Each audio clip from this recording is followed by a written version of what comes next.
So this is one of those days where the week and the month and the quarter end on the same time. So, we kind of put a little quick slide together to just kind of go over the month of June in review, and we'll touch on some quarterly stuff that we did.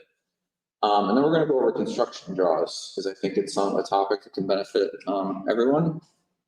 So, okay, so we'll get rolling here. So this is the month of June in review. This is very fancy, right? We got animations on our PowerPoint. You see how it kind of just slides in. So month of June, we had 31 closings, 7.2 million. So just a really good team effort there. Getting deals in, getting them funded, trying to keep the customers happy, and just, making our closing dates. So a strong month overall. For loans paid off, we had 23, and obviously this is part of the picture. This is a very important part of the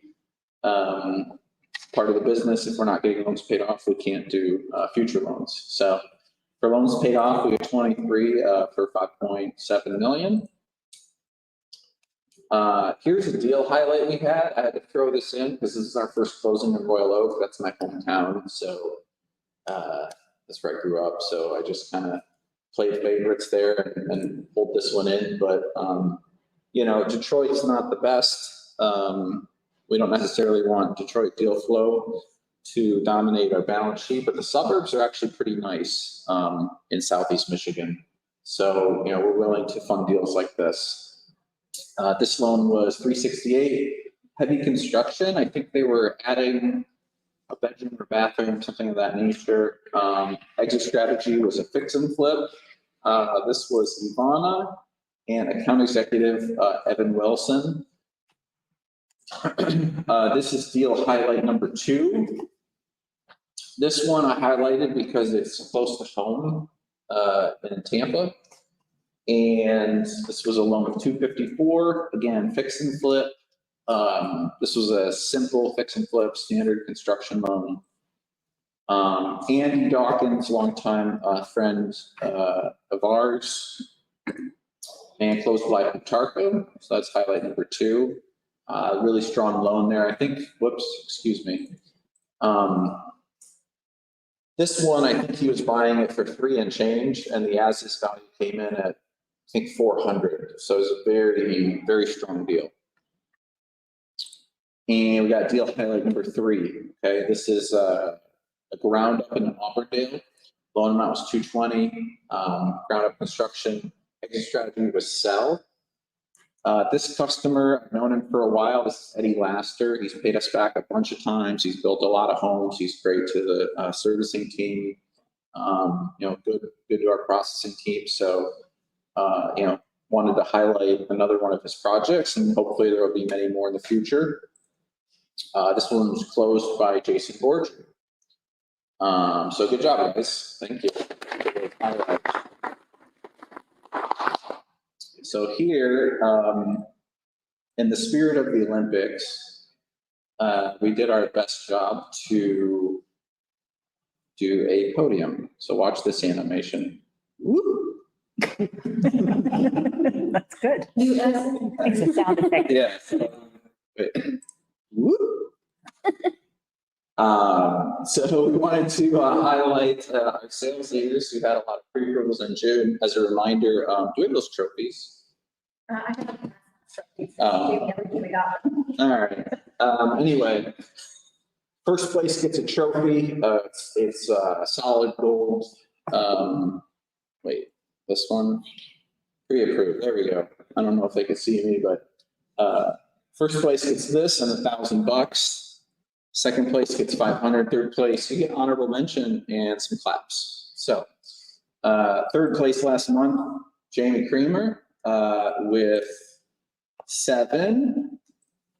Second place, Jason Taken. Really great picture there, buddy. Looks strong. Nice hat too, but I think he should be wearing one of our hats. He had 8. And then first place, Jason Borger, 15 pre-approvals in the month of June. So strong, that's $3,000 in just application fees, regardless of closing a deal or not. And obviously we want to close most of those. So good job, guys. Good month. All right. And now we have sales leaders for closing volume. And same idea. Whoop. Okay, sales leaders volume.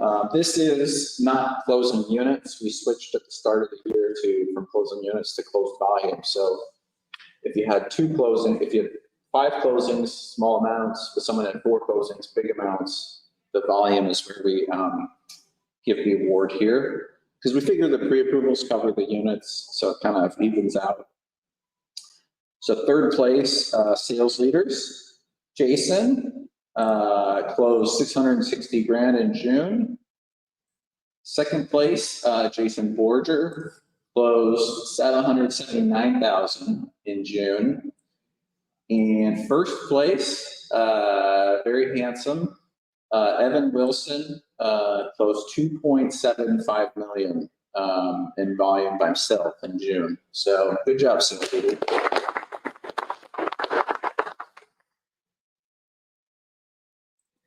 Lastly, we have the coveted belt that I'm wearing. I'll take this off. Let me just, kind of get this thing set up correctly. This is a big kahuna. This goes to the biggest closing of the quarter. It's $1,000 and the belt. This one, oh, nice animation there. The boxing gloves there. This was a 8-unit multifamily in St. Pete. Purchase price was 1.6. Our loan was 980, so 60% of the purchase price. We actually did a seller carryback for 20%.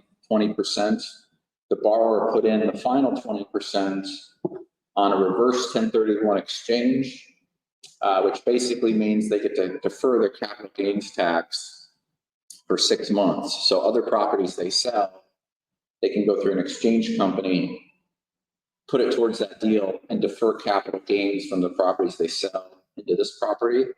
And so pretty cool strategy. We actually had to customize our loan documents to close this loan. And the whole team kind of pitched in here. So really happy with this deal. This is a $980,000 loan. And the winner of this is Mr. Evan Wilson. So good job.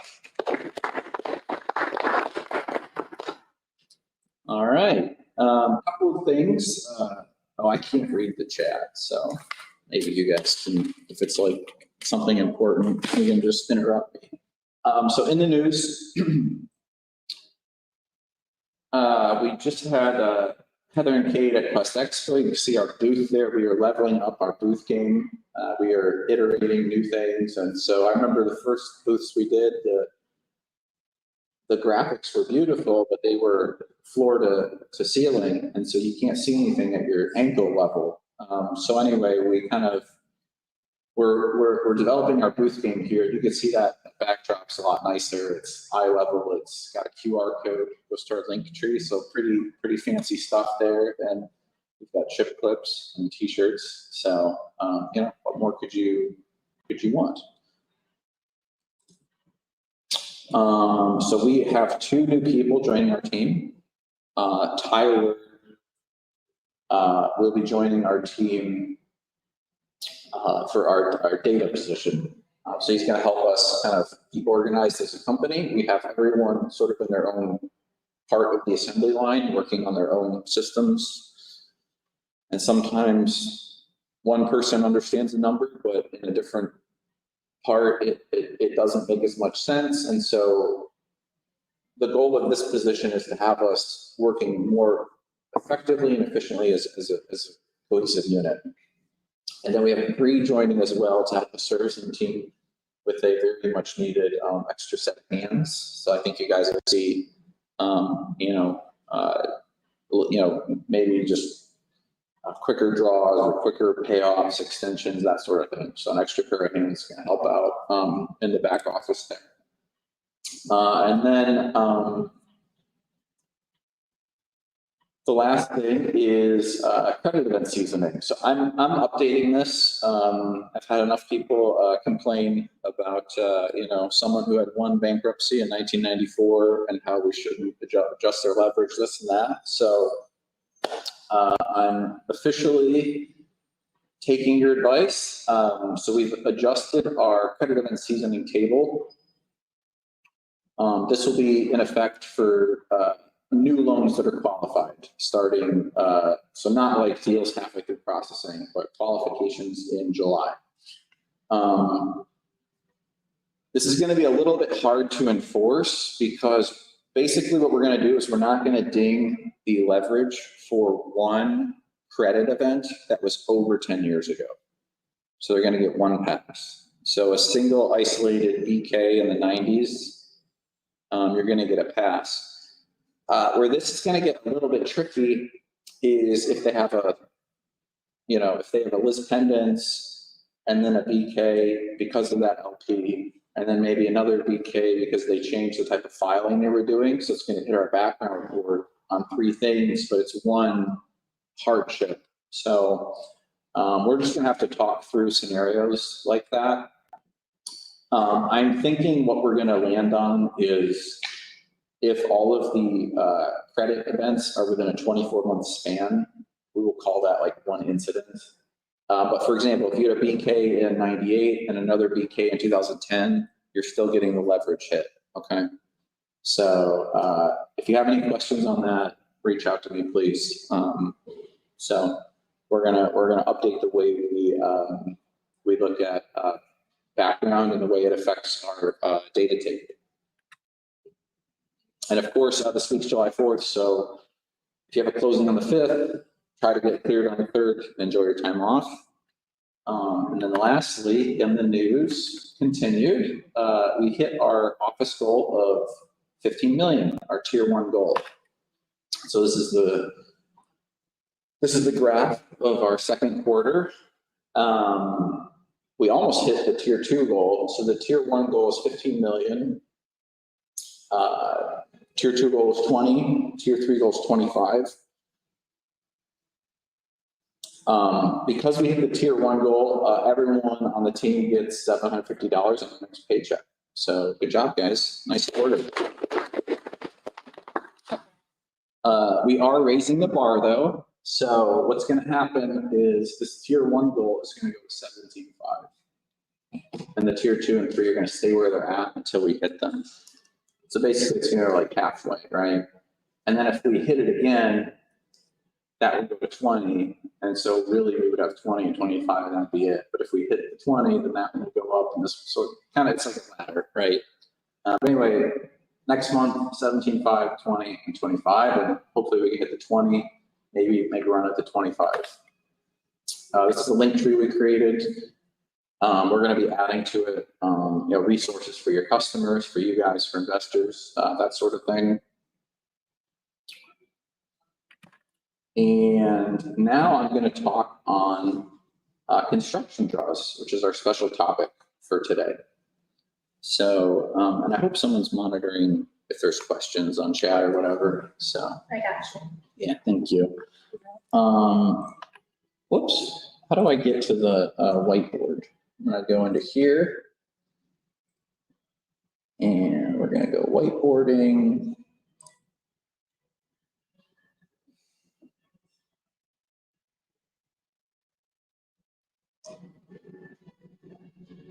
All right.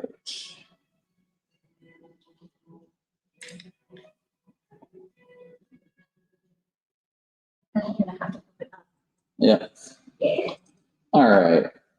Is this visible on the deal? No, I'm still seeing. Oh, because we have to share the. Oh, there it goes. We're good. Good. Okay, thank you. We're going to go full screen. Jamboard is going away October 1st. We're going to have to figure something else out. I'm glad I didn't buy one of those. All right. So today's topic is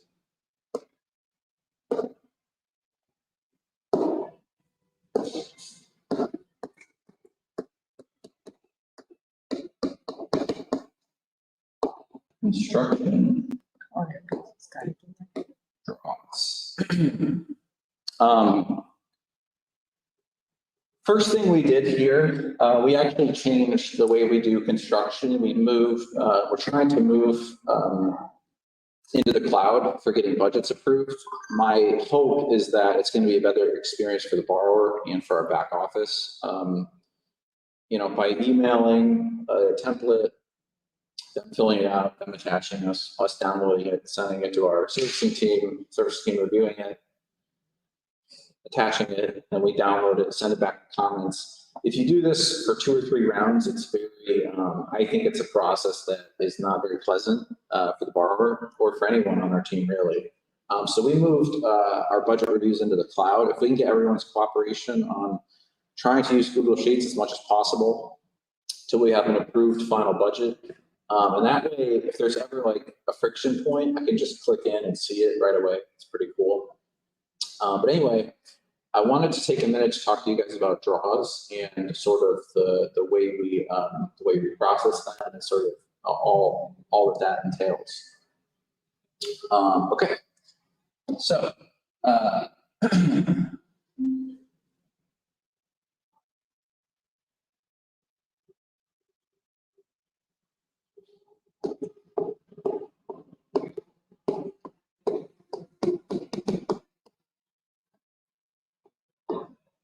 all right. So there's 2 main things that I wanted to clear up for everyone.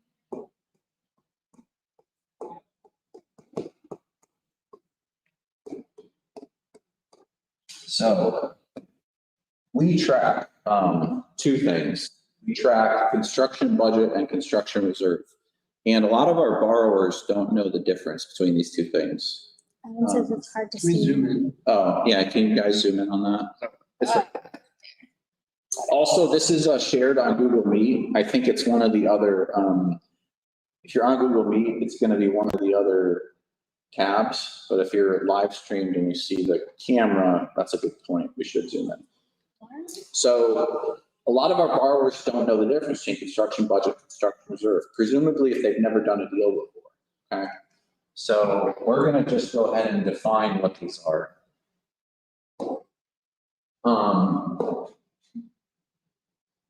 Actually, does anyone want to tell me what they are? Not Ross. Anyone else? Can't be construction. It can't be construction guru. Can I say? Yes. Oh, wait, can you ask that? What's the question again? Sorry. Yeah, define construction budget. The budget is the full construction budget amount, and the construction reserve is the reserve that we're giving, that we're funding us as lending. Budget. Okay.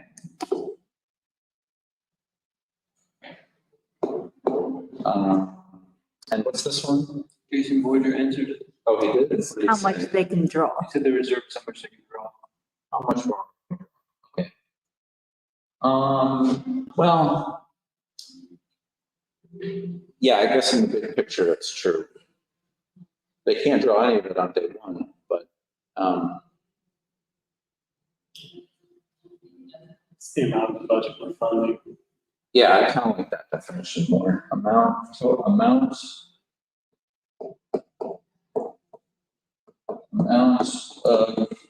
the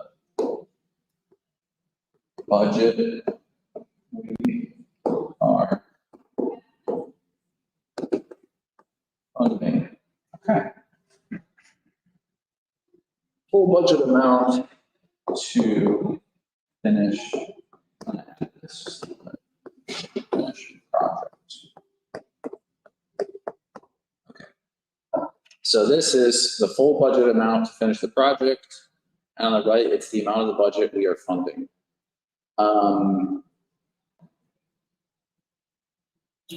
Does anyone know why we track both and not just one? If I can guess why we kind of track both is obviously we want to know how much we're funding. Because there's a certain percent, but then we want to see what money they put into property. So we want to see the full thing, and then we want to take the reserve and subtract that and see if they're fully funding. Yep. Yeah. So And a lot of the times, these are gonna be the same on a rehab deal, but on a heavy rehab or a ground up, you'll see that sometimes they're different. But yes, that's true. So why could they be different, or what's the difference? So this one is, this one represents, The borrower's budget. yeah, borrowers. This one represents the borrower's true personal costs.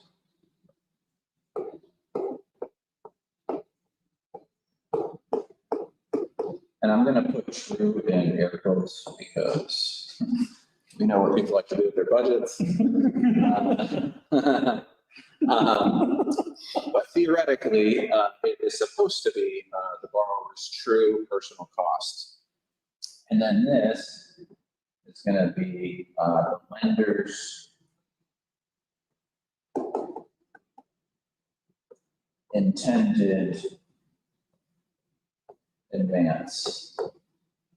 Okay. So budget and reserve.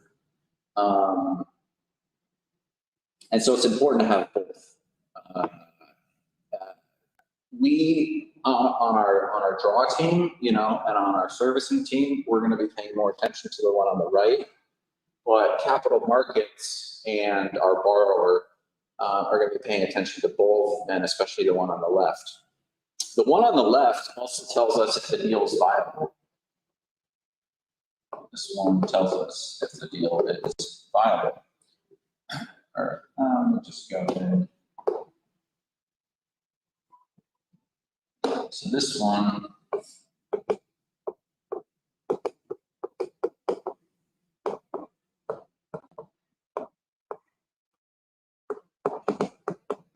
So this is pretty important. This is something we measure is, as we all know, there's a direct correlation between profit of a deal and loan performance, okay? And the metric on the left ties to the deal profitability. The metric on the right has nothing to do with profitability. It's just what level are we comfortable with and how are we structuring our advances. The one on the left, so for example, if you're doing a 100K purchase, if you're doing a 30K land and 100K, let's say you're doing a 50K land and a 200K ground up, right? So it's 250. If the ARV is 250, that deal fails the viability test, even if our reserve is 150 or some number where the loan to ARV looks safe. Okay, so we do care about both because people are more likely to walk away if their deal is not profitable, and we also don't believe in leading our borrowers into unprofitable deals. In fact, whenever we have a deal that fails our profit test, I basically make the sales team, as much as they might hate this, I make the sales team schedule a call with me and the borrower for 15 minutes to talk about what they're seeing that our models don't see. So this is a pretty fair summary of the difference of the two. All right, let's go. We're going to go make a new page.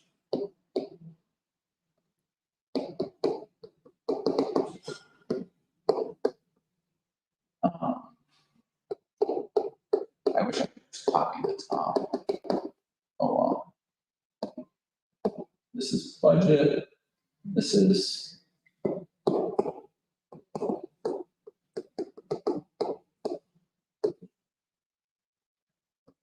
all right. So now we're going to get into a hypothetical.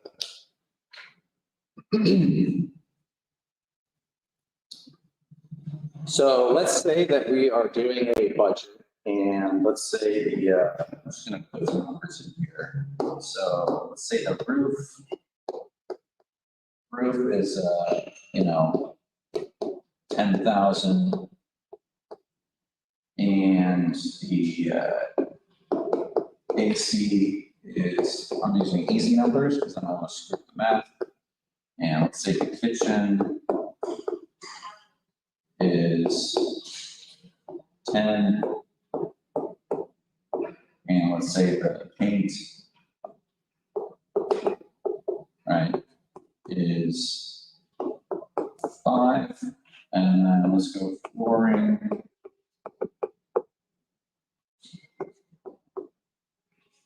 That's 10, 20, 30, so let's say flooring is another 10, it's kind of heavy, but whatever. We're gonna quote that for. What type of floor are you putting in? So it ain't builder grade carpet. Actually, you know what? Just in the spirit of trying to be precise, you know what? Let's go 5. And then contingency. By the way, guys, as a side note, your contingency can only be, shit, I failed again. Way too high. All right. Put me on the spot. All right. You know what? We're going to make flooring. Okay. Flooring. No, we're just going to call it flooring 10. No. All right. We're going to go 5 feet here. And You do a bunch of change. 10, 20, 30, 35. All right, let's go windows. Go 5 on the windows. All right, cool. So,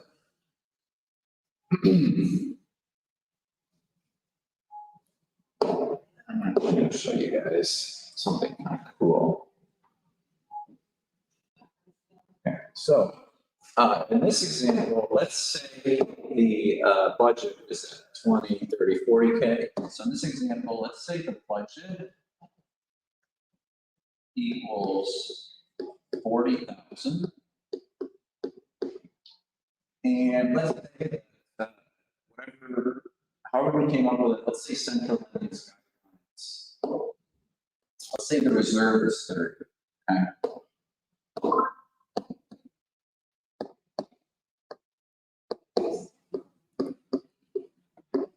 So this is our hypothetical example. Okay.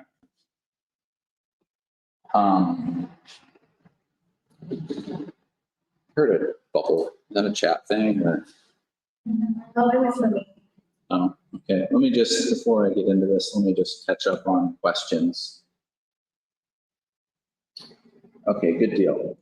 All right, so hypothetical, let's say the budget is 40 and the reserve is 30. So what we have to do in this scenario when they don't match is we have to calculate an advance ratio. The advance ratio is basically what percentage of the budget we are funding, okay? So advance ratio, let's go.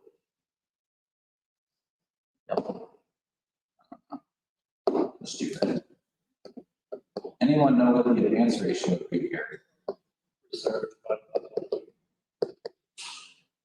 Exactly. Yep, it's reserve over budget. So in this example, it's 75%. Okay. I know that's hard to read, probably on there, but just to keep the numbers easy. So what happens in this scenario is we use this budget for our feasibility study if we do one. We use it for our valuation so that we know what the ARF is based on.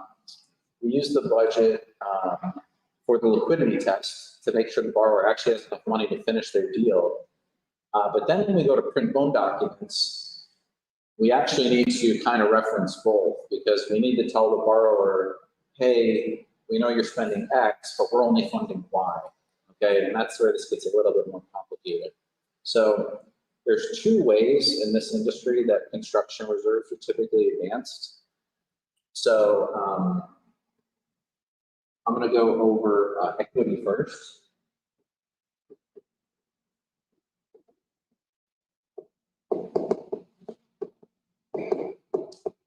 And then I'm gonna go over Gary passive. Anyone know the difference between these two sort of structures? This is kind of a niche question.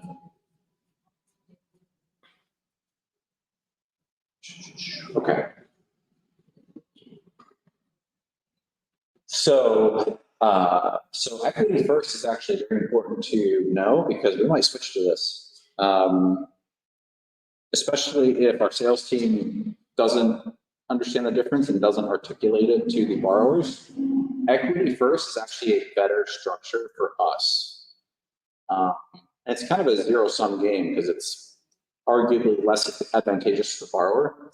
Equity first simply means that the advance ratio, the $10,000 that's missing here, the borrower puts that in first. So basically, the way equity first works is, let's just go in chronological order. I'm just going to make this like super simplified. So let's say this is done first, this is done second, this is third, this is fourth, this is fifth, and then windows would be earlier. I know it's out of order. So let's just say in a perfect world, we did one item at a time, and we're doing an equity first structure. When the roof is done on equity first, how much would we advance? Nothing. Yes. Yeah. So on equity first, when they call Trinity to go to the site, we would actually give $0 when the roof's done.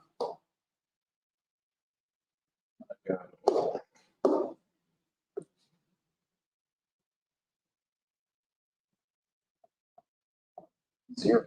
They use it. And then on equity first, let's say we do another inspection, AC's done, what would we advance then? Perfect. Okay. Full thing. So get the full amount. And then we would repeat that as we go. So on the kitchen, that would be 10.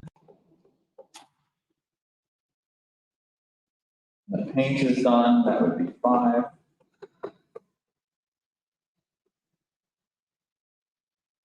When the flooring is done, that would be 5.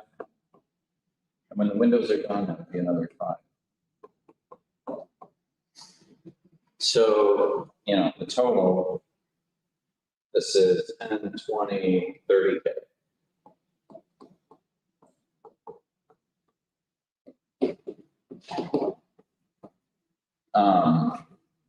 So that would be an equity first structure, meaning at the end of the deal, it's the same, but the order of advances means the borrower is putting their money in first. Now, why would a lender want to do this?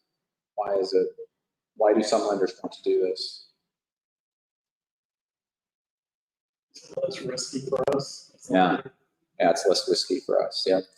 It also makes sure that the borrower doesn't run out of money halfway through the deal, because they show us a bank statement when they close that says, hey, I've got 50 or whatever to finish the deal.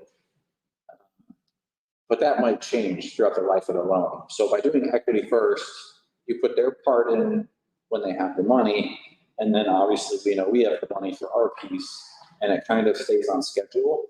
Also, this will sort of punish borrowers that inflate their rehab budget if they have to turn in a receipt for this first one. So it's kind of a balance against,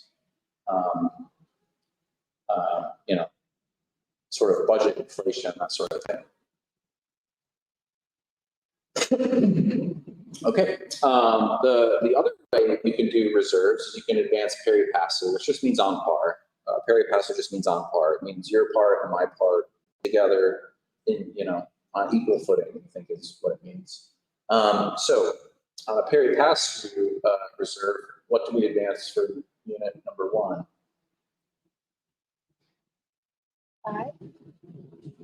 5,000? Oh, no, okay. 7. My guess was half, that was. Yeah. So the way we do the peri pass is we take the total and we multiply it by this. So this number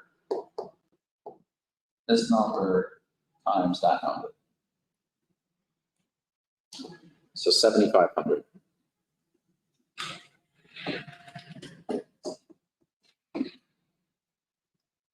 Meaning, if we do a peri pass-through reserve structure, when they finish the roof, they call in for the inspection, we send them $7,500, okay? This pattern repeats itself. So for AC, that would be 37.50, I think. Someone check on that. So I hope it's right. This one would be 37.50.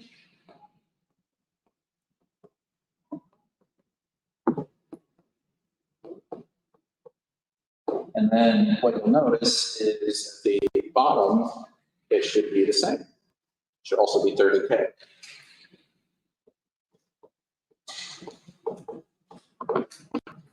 So, same deal, same numbers, same sort of risk. Equity first is going to be more advantageous to the lender.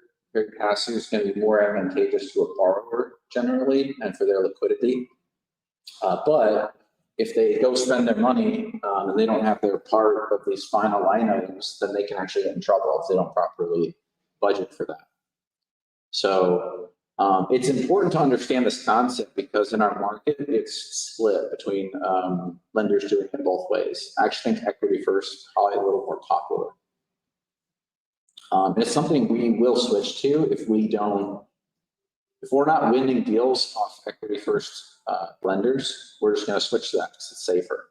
So very important for you guys to have intelligent conversations with your sales team.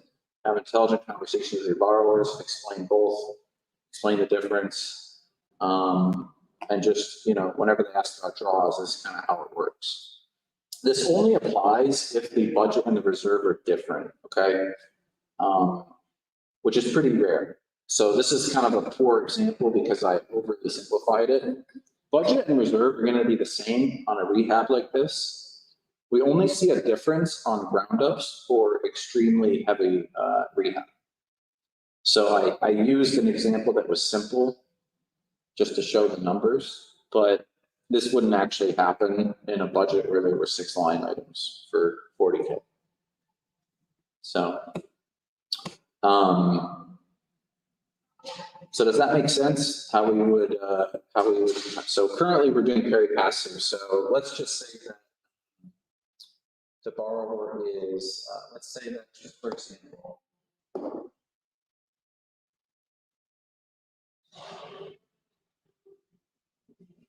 let's say the borrower is done with the roof,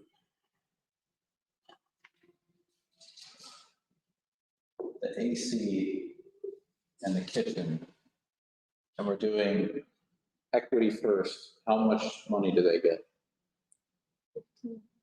Yep. And same example, let's say we're doing peri pass-through. How much money do they get? You'd add the first 3, I just. Yeah, don't have it. 18,750, exactly. So, but at the end, it's the same, right? So it just kind of changes what you're doing up front. So I just wanted to kind of show the difference there. We might switch from one to the other. So if we do, I want everyone to understand how the numbers work. So is there any questions? I think we're all pretty set. Let me just check the chat, make sure there's no questions. All right, that's pretty much it. So I just wanted to kind of go through this and show the differences there because we're getting a lot of questions about draws. People are closing, not knowing how it works.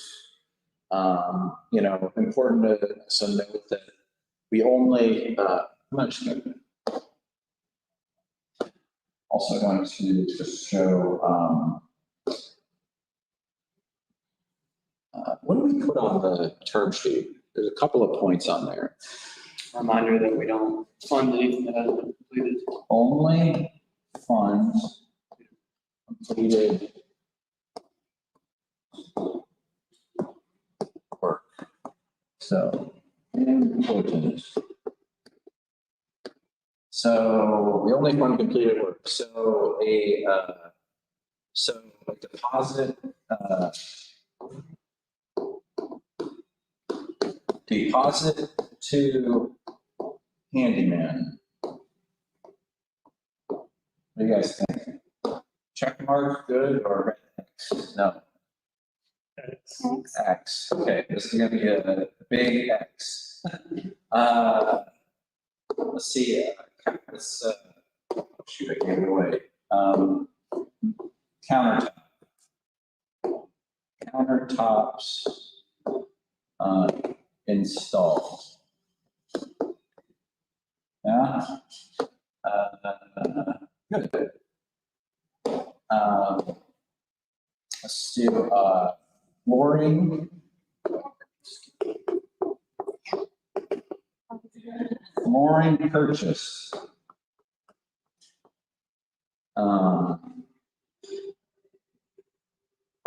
And in garage. In boxes. In original packaging. What do you think? I think that's gonna be a no from us. Is that a no from Steve? Okay, it's gonna be a no. How about, contingency on day one?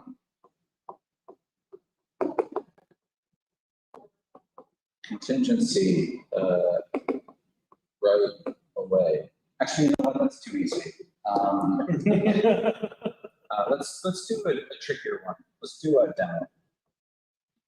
I actually don't think I have the answer here. We're only in trouble by that. Demolition on, so this one's tough because like people will get in there and they'll rip out. This is why we need details on our budget, right? So demolition, completed.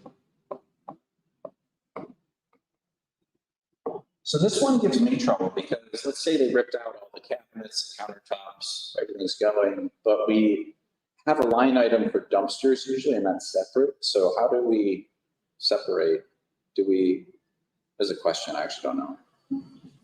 Usually we ask for details on what they're demoing.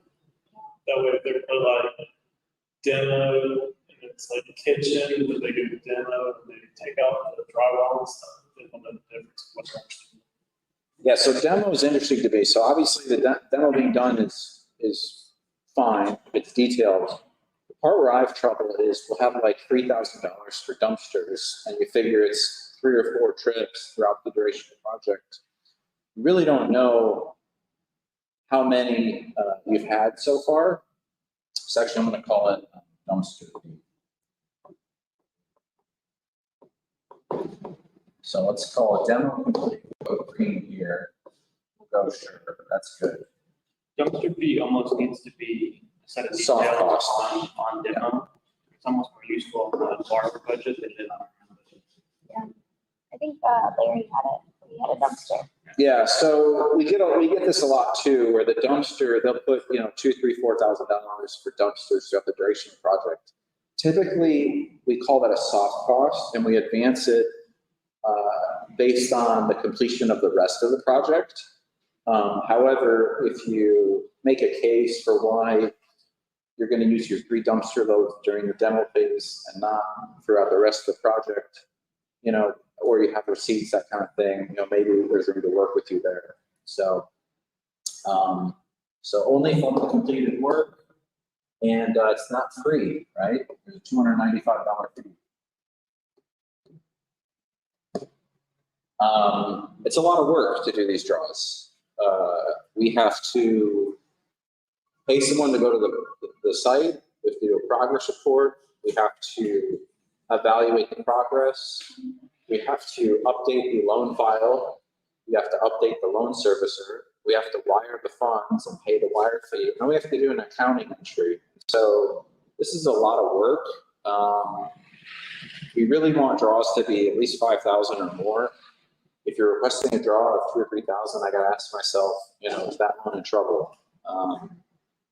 So just a couple of things I wanted to cover in front of the team as a whole. If there's no questions, I think we will end it here. Did you want to move the budget change, post-closing budget change?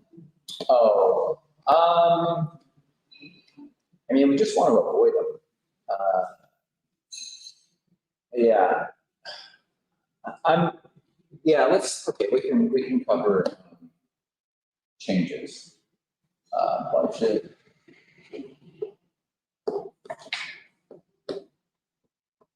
Okay. So the best way to deal with this is to not do it, of course. By being thorough up front, we will reduce the amount of times we have to change a budget. That being said, sometimes you guys close a loan with us and you put $6,000 for the windows and then you change your mind, and you say, okay, I could sell this house with the existing windows, and then you say, well, but I want to do this and this thing for the landscaping. So sometimes we will change the budget. There's a couple of important things when we change a budget.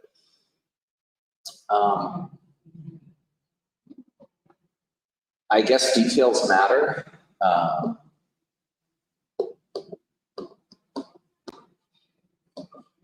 So details are going to matter. And what I mean by details is we're going to want the whole budget.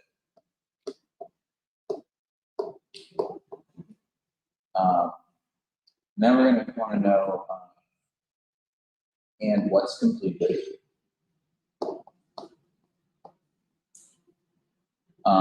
We're going to want your new budget. And we basically have to do the math, and we have to, another important thing is we don't change the reserve.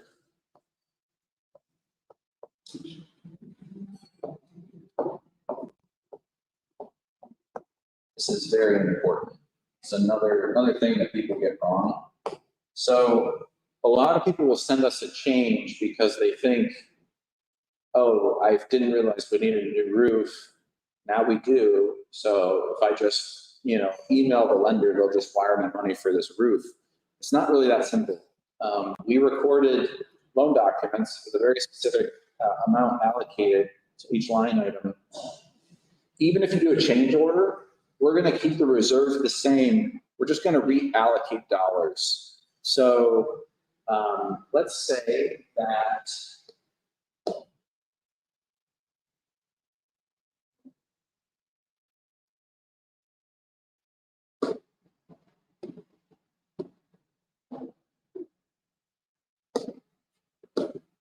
actually, you know what? I'm going to stick with 16. So how much was Perry Castle draw one? It was 18,750 for those two. 18,750.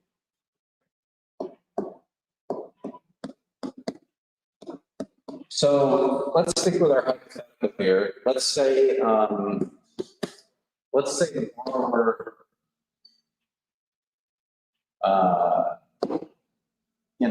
say they don't want to do windows, but they want to replace the electric panel.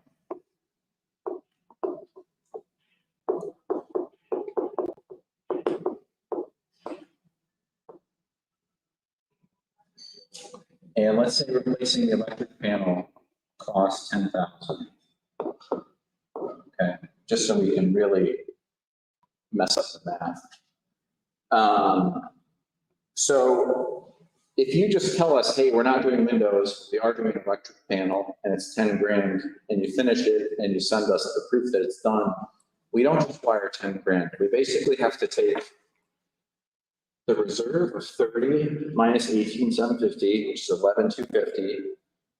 Then we have to take that 11,250 and evenly distribute it among the remaining 3 items, which is 20,000.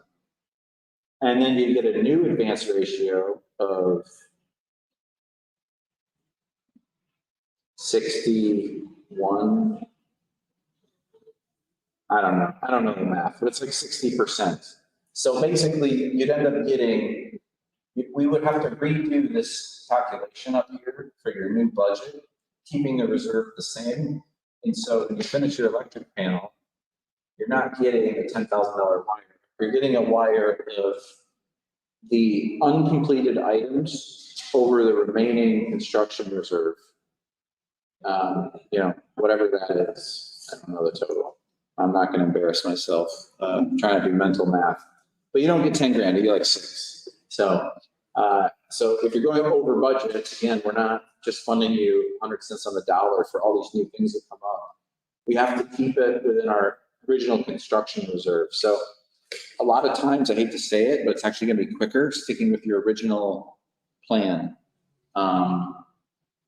If something small comes up, if you just do it out of pocket, it's quicker than us like doing a revised budget, updating your file, updating our progress reports and going through all. Now we can do it if it's like a big deal and it's a substantive change, but then we got to ask ourselves, why don't we know this up front kind of thing. So anyway, hopefully that's helpful. And now I think I'm done. So I hope we have a great week, everyone. June was great. I'm hoping July will be just as good. So thank you so much. All right, bye now.